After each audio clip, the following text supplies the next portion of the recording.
Last 10 డేస్లో recovery కనపడుతుంది, but చాలా టైం పట్టొచ్చు అని కూడా చెప్పారు. ఇలాగా ఆ అబ్బాయి కోలుకోవడానికి ఏమైనా చేయడానికి మేము సిద్ధంగా ఉన్నాము.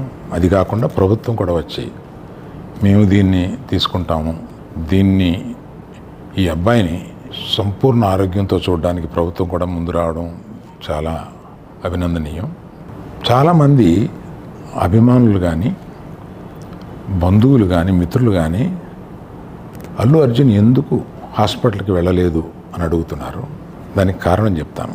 స్టాంపీడ్ జరిగిన రోజు మరుసటి రోజు మార్నింగే అల్లు అర్జున్ వద్దామని అనుకుంటే హాస్పిటల్ అధికారులు నిన్నే కదా జరిగింది, ఇవాళ ఈ హాస్పిటల్కి వచ్చి ఇక్కడ ఇంకొక ఇన్సిడెంట్ని ఎందుకు అవాయిడ్ చేయమని చెప్పి అడిగారు. కరెక్టే కదా అనిపించింది.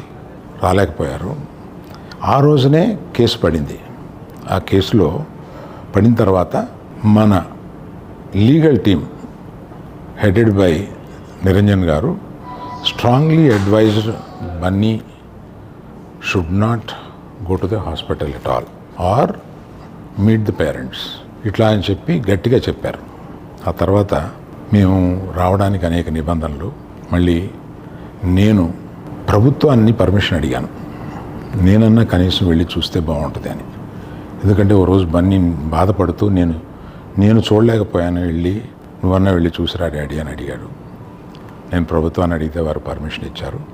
ఈ పర్మిషన్ నాకు ఇచ్చిన చీఫ్ మినిస్టర్ గౌరవనీయులు రేవంత్ రెడ్డి గారికి, పోలీస్ శాఖకి, మన హాస్పిటల్ అధికారులు, సిఇఓ గారు అభిమన్యు, మెడికల్ డైరెక్టర్ సంబిత్ గారు, వీరందరికీ, హాస్పిటల్ వర్గానికి అందరికీ నా కృతజ్ఞతలు తెలియజేస్తున్నాను.